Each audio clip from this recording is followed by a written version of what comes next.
I recognize the senator from Minnesota. Mr. President, I come to the floor today because we have a choice here.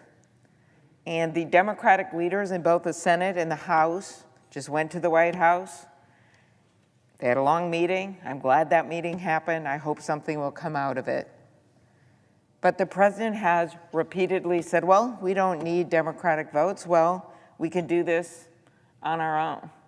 And the problem is, the more he says that, the more the American people are saying, what about me?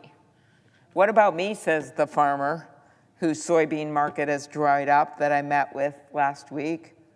What about me, says the mom coming out of the grocery store and looking at her bill?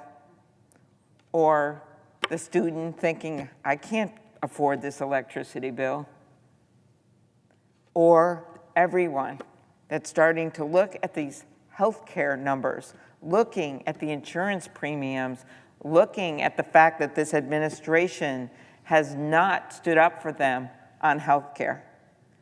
So if they would open their eyes right now and see what's going on out there, or maybe go to those 13 rural counties that I just visited in Minnesota, maybe they would see that this is a moment where people are expecting the president and congressional Republicans to work with us on these unfolding crises.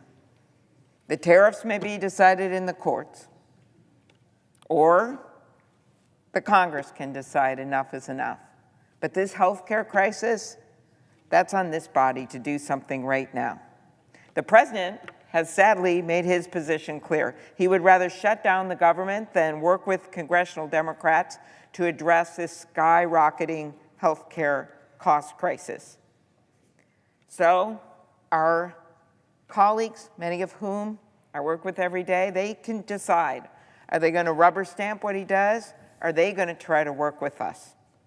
So one of the things one of the farmers said to me last week at one of my meetings is he said, between my entire market drying up, Minnesota, 60% of our soybeans are exported to other countries. Of course, China hasn't purchased a bushel since this president came in.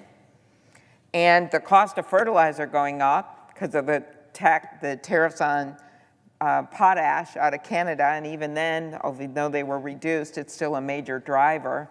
Between the issues with visas and not having enough workers, he described it as he looked at the healthcare policy and what's happening there, since about 28% of our farmers are on the Affordable Care Act because they're individual business owners. He said it's a perfect storm of ugly. And I think that's a good way to describe it. So what do you do when there's a storm, a perfect storm of ugly coming at you? Do you go out there with an umbrella and say, well, maybe we can look at this in a month or two? You don't have that luxury. The American people don't have that luxury. This is not a December thing. This is not a January thing. This is a now thing. So I hope our colleagues will see it as the opportunity that it is, and that is to finally do something to help the people that are facing this. NBC recently reported on one family that currently pays $278 a month for health insurance thanks to the health care tax credit. If Republicans in Congress and the president let this expire, this family's premiums could soar to $1,800 a month, increase of $1,500 a month. Estimate is nationally it'll be 75% increase in premiums. In rural, it'll be double.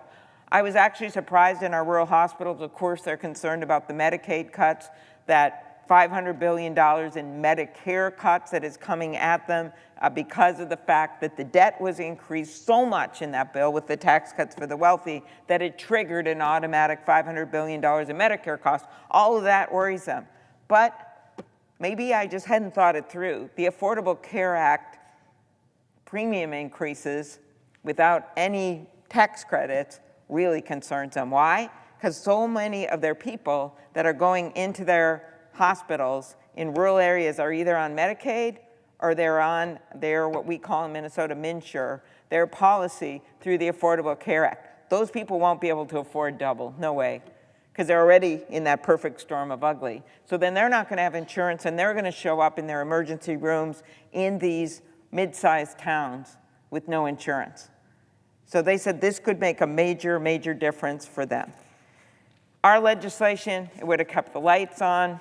Our bill, it got more votes than the Republican bill. I'd like to point that out. A whole bunch of people didn't even show up for the vote that we just had a week ago. And our proposal that did something about health care to restore people's health care actually got more votes than the Republican proposal. So we want people to work with us and prevent millions of Americans from losing their health care. This is our opportunity to show why we came here to begin with, and that is to stand up for our constituents. Thank you, Mr. President. I yield the floor. Mr. President. I recognize the Senator